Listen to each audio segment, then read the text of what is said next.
Last year, it was just under 8 I was going to say 8,000. million. 800. Yeah, just for Orange County. A large chunk of that is donated goods and services. There's not a lot of Matthews Hope that's free. Anything that's free has no value. What are some of the costs associated with operating a homeless ministry? Under roof, we have easily over 100,000 square feet. We have 14 homes. We have a hair salon. We have medical offices at both. We have laundry services. You look at the sheer numbers that's coming in, and we'll see like somewhere between 130, 150 during a day. Part of it is survival. Part of it's being good stewards of what we have. A large portion of the year, I pay $20,000 a month So just for insurance. Well, It's a lot. It can be a little overwhelming when you start to think Yeah. about it. The largest portion of our funding comes from the middle class, everyday person. Really? The nice thing for our donors is that their money stays local. For 14 straight years, we've had a platinum rating on transparency. They can look and exactly see how their money is being spent. We are on episode 43 of Straight Talk, No BS with Matthews Hope, where we're going to be talking about where the money goes, the expenses and budgeting associated with operating a homeless ministry. Shelley, for those of who are listening or watching for the first time, what is Matthews Hope? So we are a homeless ministry. We are located in Central Florida, and we are in Orange County and Brevard County. 14 municipalities now. Is it 14 or 17? It's a lot. Like that, yeah. It's a lot.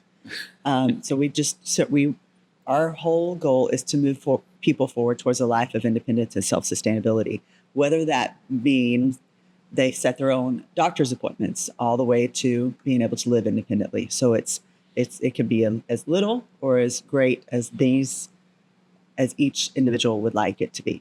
I like that. Scott, do you have anything to add? She nailed it. No. Thank goodness. No, she's right. Well, and again, I want to clarify again. The end part it's what they're capable of. Also, keeping in mind that a lot of our folks, being elderly, being disabled physically or mentally, or being mentally ill, another category in itself. There's limitations on what that looks like for them. So, though our ultimate goal is to move you towards a life of independence and self-sustainability, there's a lot of stops in between there that will be individualized on what can happen for that individual. So that's a great mission that you guys have at Matthews Hope. And for those who haven't seen any of your campuses, give us a physical description. So if you were to walk in to any of our locations, we have 2 locations, and probably under roof, we have easily over 100,000 square feet, probably more. We don't really know for sure.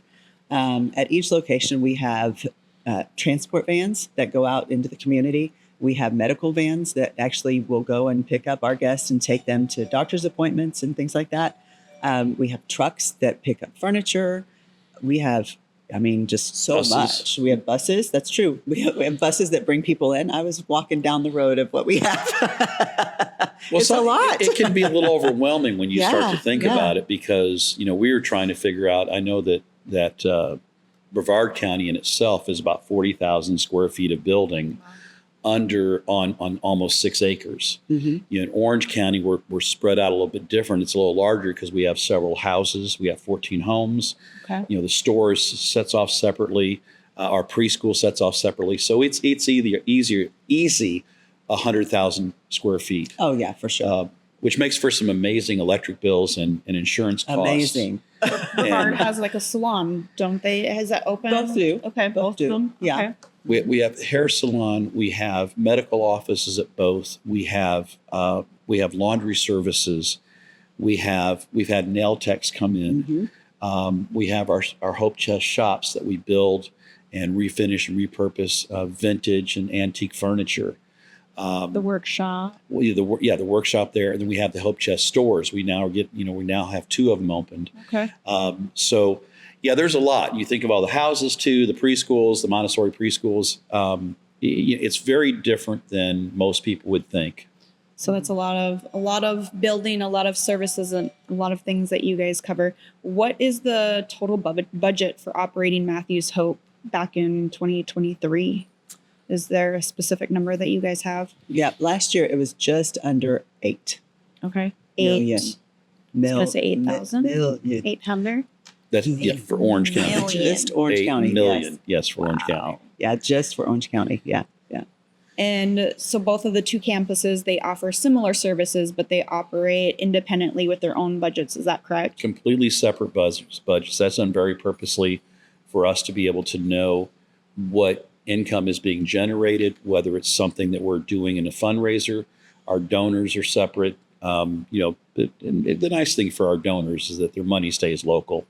But there's a lot to cover. And so when we talk about a $15 million budget, there's 3 or 4, maybe 5 million. I have to think about that in cash, and the rest of that's in good services. Okay. So let's look at just Somebody had to pay for it. Yes. Right. Let's look at just Orange County location for this episode. What's the year's total budget for Orange County expected to be this year? Well, it's left to be seen from this standpoint. This is a unique year because we continue to grow rapidly, but we have also been forced to cut back on services just from a financial standpoint. When the pandemic hit, we went into kind of a crisis mode of where we couldn't have people come in, so we went mobile. Now we do a combination of mobile and outreach services during the week. So we're literally out there now 4 days a week yeah. solidly. So we went from 1 day to 2 and then jumped to 4. And so you look at the sheer numbers of that's coming in, and we'll see like somewhere between 130, 150 during a day. And then you consider all those services they get within that. And then we're seeing those people sometimes multiple times during the week. Wow. So it's a lot of folks. It's a lot of responsibility. So when we're talking these numbers, people may think that that's such a large number. Let's kind of break it down for everybody. Is that number all cash, physical money, or are there other values included in that? Yeah, I mean, like I said, it's definitely a large chunk of that is donated goods and services. So a lot of our food, clothing, hygiene. Give an example. We have medical services. Okay, we have one individual that the cost of his services this year alone. What are we? We're in. I don't even know what month we're in. What month are we? July. There we go. Hey. Look at me. We're in July, and already is at $58,000 for that's just one person. Yep. Now, that's a combination of money and donated services. Let me give an example. Part of his is dentures. So what happens is we have to pay for the lab fees. The dentist often donates his actual procedural time or may donate the space. So a lot of times when we have somebody's surgery done or teeth done, we've had people get eye surgery, we're paying for a portion of that and the other part is being donated. Sometimes it's all donated and sometimes it's all paid for. It depends on the individual and the situation that we're dealing with. What are some of the costs associated with operating a homeless ministry that some of us may not think of? A big one that you're not going to think of that I didn't think of until I got the bill and almost fell out of my chair is insurance. Our insurance costs last year alone were close to $100,000, right? Yeah. Maybe even a little bit more. Because, I mean, a large portion of the year, I pay $20,000 a month. So Just we're for talking insurance. for like the establishment. You guys have vehicles. I'm sure property. Liability insurance is big. Our property insurance was probably for our transitional housing as an example, it more than doubled in 1 year. Yeah. I was so certain it was wrong that we made immediate phone calls to say there's no way it more than doubled. Yeah. And there was no way to shop it because that's just the way it is. It's just the way it is. Yeah. And so the truth is that we have absorbed a lot of that cost on behalf of our guests over time. Our guests don't pay rent, they don't do things like that, but there's program fees that are involved that they earn through points or through jobs and what have you. But it hit so fast and so hard, we felt like we couldn't really pass that on to them because, and though that's real life, we're trying to get them independent, self-sufficient. So Matthew's Hope absorbed a lot of that through our operating funds, which got really tricky as the numbers were growing between 40 and 60 a week at each location. So I'm just talking about Orange County right now. You start adding those numbers in, and all of a sudden, when you're talking about 400 or 500 visits a week, it gets real interesting on how quickly you can spend money. Well, and we're very frugal. That many people, that many guests coming in, showers alone. I know our water bill has skyrocketed. So Yeah. water, that's something that people may not think of. Water, electricity, all of that is just, the electricity alone has gone through the roof. We Crazy. should have stock in Duke. We should. Thank for God sure. they're a supporter. Yeah, And when right. you guys go out on your outreach days, do you use any type of technology? What does that look like when you guys are going out on your yeah. outreach days? So we actually use the Square system, Okay. built for restaurants, but we've actually had it, I don't want to say personalized for us, but we really Manipulated. have. We We've manipulated it to work in our favor, Okay. which is how we're able to keep track of all these numbers that we're able to share every week. And so we've got iPads, printers that go out with every mobile unit, to make sure that we can Okay. cover costs, communicate back with our team on site Gotcha. as well. We have internet at each of our locations and phones. And I can tell you, like, we know things that, unfortunately, in the middle of the night, I hear myself reciting, like it was $88 a visit, basically, is average. That is now $93 a visit just over last year. Oh my gosh. Okay. And that wasn't us adding services. That was actually us backing down services. So if we continued, we'd probably be more around 125 a visit. Yeah. But part of it is survival. Part of it's being good stewards of what we have. But we realize that we also realize the economy and the people around us are suffering, and that who supports us. And so, we want to be very conscious of that. So it's not that we weren't good stewards, but we had to make some decisions on, do we just shut the doors or do we cut back and ride this thing out? And I often hear you say that be good stewards of money. Why is that so important to Matthew Soap? Because people trust us. People trust that we're going to take care of the homeless crisis in Central Florida. And they trust that we are the ones to do it. So if we are not trustworthy, then who? And I encourage people that if they're uncertain about us or any nonprofit, they can go to guystar.org and look us up and see everything financially they wanted to see. It's amazing some assumptions that are made out there about who makes what, how we do it, and where's it going, and all that. The nice thing is we have to get independently audited every year. Now, it's not nice for us. It's expensive and it's very time consuming. But for the general public, they can look and exactly see how their money is being spent. And we're proud that for 14 straight years, we've had a platinum rating. That's as high as it gets on transparency. And so though people can say whatever they want, the facts, the numbers don't lie. So it's important to keep detailed, accounting expenses. And like we said before, Orange County separate, Brevard separate. What about marketing?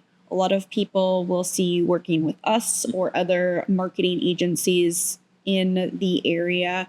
Is it strange that a homeless ministry will spend money on marketing? Why do you guys do that? The reality is we have to be a marketing machine. You won't know to complain about us if you don't know about us. Right. And you won't know to help us either.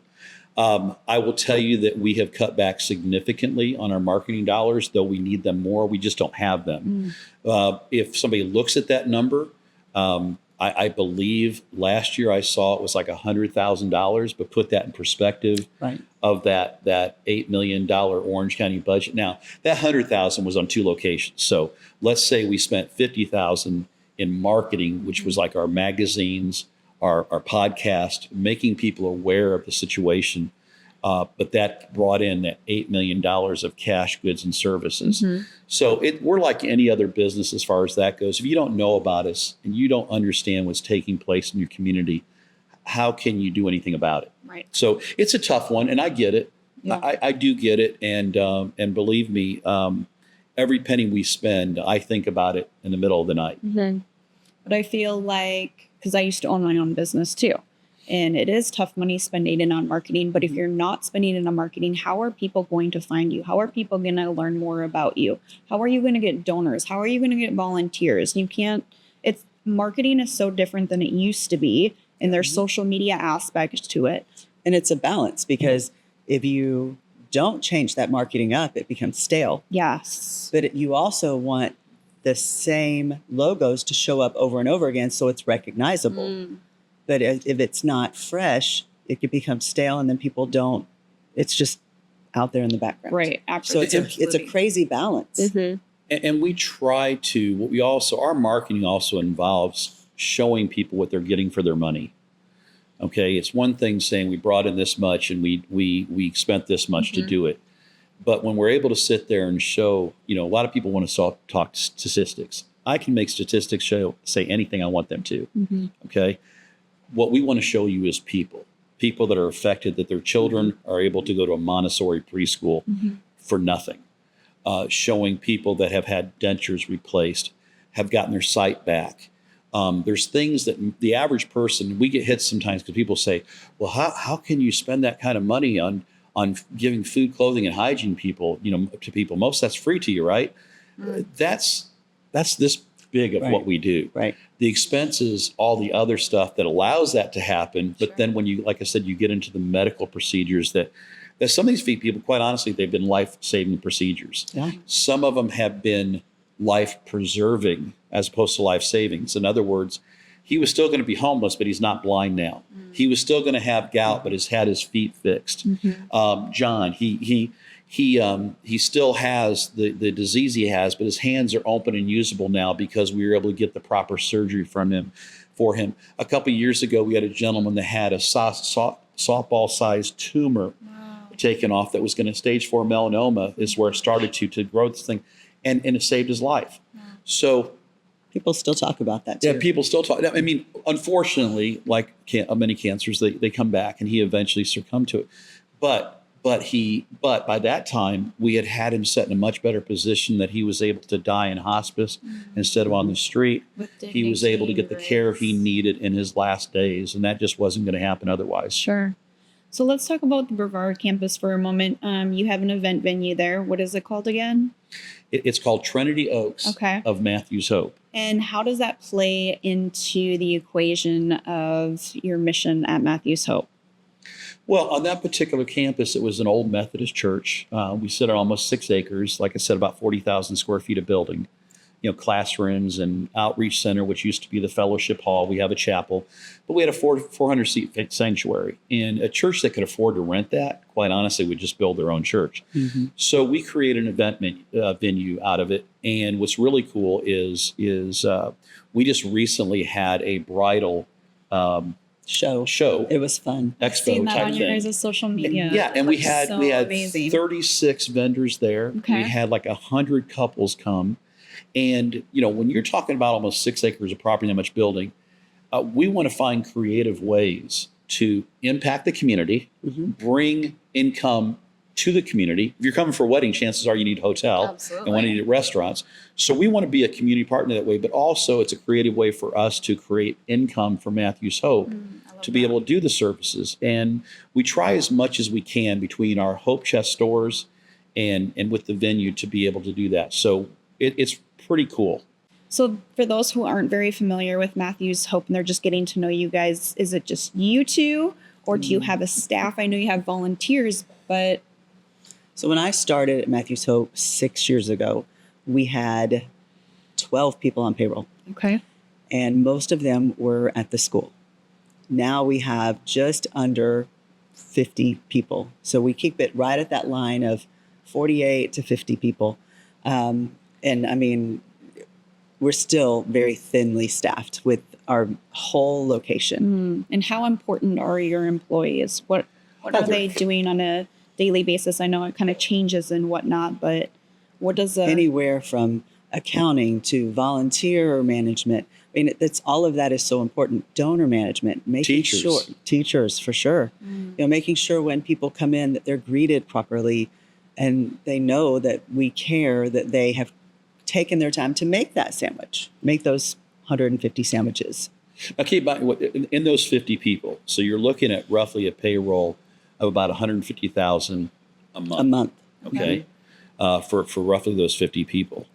That there's no way that could run an organization like Matthew's Hope. Absolutely. So let's take that. Let's divide that out. Once you take our 2 preschools out of the picture, you've taken out several teachers out of Yeah. that number of 50. Yeah. Our stores, our shops, medical. You start backing it down. And what it comes down to is about 10 people at each location Okay. that actually are involved in the day-to-day outreach, surrounded by hundreds of volunteers. I mean, the only way for us to keep so low percentage of overhead is for us to be very cautious on how we spend money, but very dependent on those volunteers. But the volunteers still need to be directed. Absolutely. I don't ever like using the word manage. We Sure. manage situations, we don't manage people, but they need to be directed. There has to be, here's the other part. There has to be training You know, involved. When I first started, I didn't pay myself for 5 years and had invested my own money to start Matthew Soap and was trying desperately to do as much as I could with me and a few people. And the challenge was in trying to do just an all volunteer place that would do all the things we did is volunteers can come and go. Yeah. Okay. Like Yeah. we just recently got in Brevard, we got hit by all the snowbirds leaving. We had no idea. We lost 60% of our volunteers almost overnight in a 2-week period. So what I tell people about our staff is they're underpaid, For sure. over exaggerated volunteers. I don't know how to say other than that. These people are there because they want to be there. It's a calling. It's not because of the money they're making. At the same time, my hope and Shelley's hope is, as being president of Matthew's Hope, is those folks that do get a paycheck will show up each day Yeah. Right. and do what we have to do and be able to help guide and direct our volunteers. Definitely. So, and we also very effectively, what a lot of people don't realize too, is we very effectively use our homeless guests. If you were to visit either of our campuses, you would see several men and women in a gray T-shirt with Matthew Soap. It's kind of a pewter colored shirt with a Matthew Soap logo on it. And they are doing jobs for points. Okay. Those are jobs somebody's going to have to do regardless. And so we give them opportunity. Now, the trick on it, it's like monopoly money. It's not worth anything outside of Matthew Soap. But in Matthew Soap, we have people that had their teeth replaced, paid child support so they could see their kids, pay fines, old debts, a number of different things. Phone bills. Phone bills, vehicles, people have bought vehicles. The things that we do that people don't see. Most of what we do, the general public doesn't see unless they're paying attention to the podcast or reading our Moving Forward magazine or something like that. It's a great magazine. Or following us on social media. Right. So where does the majority of the funding come from that you guys, because we've talked about a lot You. of things. Right. You. Right. That's right. You. Realistically, to this day, the largest portion of our funding comes from the middle class, everyday person Really? Okay. that has bought into our philosophies of people helping themselves. We're set up very different than most nonprofits are. It's very much we're here to help you help yourself. And there's people that have learned the value of that. It's like there's not a lot of Matthew Soap that's free. It's made available. And but anything that's free has no value. So we want to make sure they have some skin in the game one way or the other. So I think that plays a really big part in what we do. So me hearing these numbers, because we haven't talked about this before, I'm a little intimidated and I feel a little ashamed. Will my $20 a month even make an impact? Yes. Okay. Yeah. Yes. So no and- donation is too And I think small this or is the too big. misnomer sometimes. I mean, kind of like when we did Brevard, we had an angel investor that significantly invested our ability to do that. Okay. That's how that was possible. It wasn't like we had money in the bank. In fact, we've been broke for over 14 years, but we've never missed making a payment. And we have, but the everyday Joe, if you will, and I don't want to downplay that or sound like I'm talking down. Sure. The everyday person like you and I Right. are really what makes Matthew so possible. Yes. I call that the cake. When you get that $25,000 check, or that the other day we got a $90,000 check Just the right time. at just the right. I mean, just the right my time. gosh. We're going to have to take a loan to get Ugh. payments, but it was a former foundation that worked with us. But they were honoring our main contact turning 90, so they sent us $90,000. I would love to tell you that happens every day. That It does doesn't. not. Okay, It doesn't. It's more likely to be a 10, 25, $50, $100 check than anything like that. So we're thankful for everyone. yeah. And I think sometimes people really wonder, well, what will my $10 check do? No, it's every penny counts. Mm-hmm. And if we all did something, Right. can you imagine if everybody that was listening to this, and we know our audience, just sent in $10 a piece? It would be That a would make a big huge count. number. Yeah. Huge number. Yes, yeah. Well, thank you guys so much for peeling back all of that and being so transparent with us. I know that's helpful to me. I hope it was helpful for all those watching and listening. If you'd like to support Matthew's Hope, please visit their social media. You can find out any information on their website at matthewshopeministry.org. Please like, comment, and share this podcast and any posts that touches or reaches you guys on social media. So the more people that we can reach. They share it. We benefit. You know, the one thing Yes. we're always looking for right now in closing is what we call sustaining donors. Okay. And it simplifies it. People can go onto our website and they can say make a $10 donation monthly automatically.